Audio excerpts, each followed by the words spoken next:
درخت اللہ پاک کی بہت بڑی نعمت ہے، ہمارے ماحول کو صاف ستھرا سازگار رکھتے ہیں، اور زمین پر جگہ جگہ جو پیڑ پودے ہیں اللہ پاک کی طرف سے یہ انسانوں کے لیے تحفہ ہے۔ درختوں کو زمین کا زیور بھی کہا جاتا ہے۔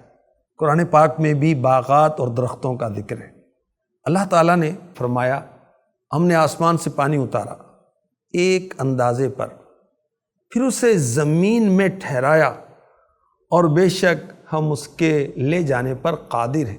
تو اس سے ہم نے تمہارے لیے باغ پیدا کیے کھجوروں اور انگوروں کی، تمہارے لیے ان میں بہت سے میوے ہیں اور ان میں سے کھاتے ہو۔ درختوں سے ہمیں کیا فوائد حاصل ہوتے ہیں؟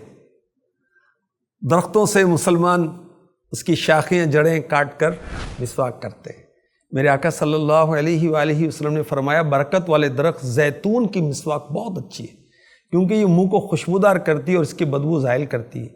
یہ میری اور مجھ سے پہلے انبیاء کرام علیہم الصلاۃ والسلام کی مسواک ہے۔ تو درختوں سے ہم مسواک حاصل کرتے ہیں۔ بخاری شریف کی حدیث پاک، جو مسلمان درخت لگائے یا فصل بوئے، پھر اس میں سے جو پرندہ انسان یا چوپایا کھائے تو وہ اس کی طرف سے صدقہ شمار ہوتا ہے۔ سبحان اللہ۔ اسی طرح ایک حدیث پاک میں میرے نبی صلی اللہ علیہ وآلہ وسلم نے فرمایا جس نے کوئی درخت لگایا اور اس کی حفاظت اور دیکھ بھال پر صبر کیا یہاں تک کہ وہ پھل دینے لگا، تو اس میں سے کھایا جانے والا ہر پھل اللہ پاک کے نزدیک اس لگانے والے کے لیے صدقہ ہے۔ فرمان مصطفیٰ صلی اللہ علیہ وسلم، جس نے کسی ظلم و زیادتی کے بغیر کوئی گھر بنایا یا ظلم و زیادتی کے بغیر کوئی درخت اگایا، جب تک اللہ پاک کی مخلوق میں سے کوئی ایک بھی اس سے نفع اٹھاتا رہے گا تو اس لگانے والے کو ثواب ملتا رہے گا۔ شجرکاری، پلانٹیشن، درخت لگانا، اس کے معاشی طور پر بھی فائدے ہیں اور معاشرتی طور پر بھی فائدے ہیں۔ دیکھیں لکڑی کا کتنا اہم کردار ہے زندگی میں۔ کھڑکیاں، دروازے، مکان کی چھتیں اور بہت کچھ لکڑی سے بناتے ہیں، لکڑی درختوں سے حاصل ہوتی ہے، اور لکڑی کے بزنس سے معاشرے کا بہت بڑا طبقہ روزگار حاصل کر رہا ہے، اور بارشوں کے برسنے میں بھی ان درختوں کا، ان ٹریز کا ایک کردار ہے۔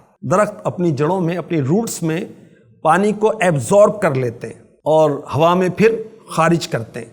فضا میں نمی پیدا ہوتی ہے، نمی بادل بنتے ہیں اور بادل رم جھم برسنا شروع کرتے ہیں۔ زمین زرخیز ہوتی ہے، اناج، پھل، سبزیاں اگاتی ہے۔ اگر درخت نہ ہو تو بارشیں بھی نہ ہوں، لہٰذا زندہ رہنے کے لیے شجرکاری ضروری ہے۔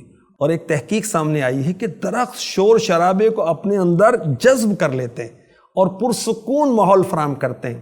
جو درختوں کے درمیان انسان رہتے ہیں وہ کریٹیو مائنڈ ہو جاتے ہیں، تخلیقی صلاحیتیں ان کی بہت بڑھ جاتی ہیں۔ الحمدللہ دعوت اسلامی شجرکاری کی مہم چلا رہی۔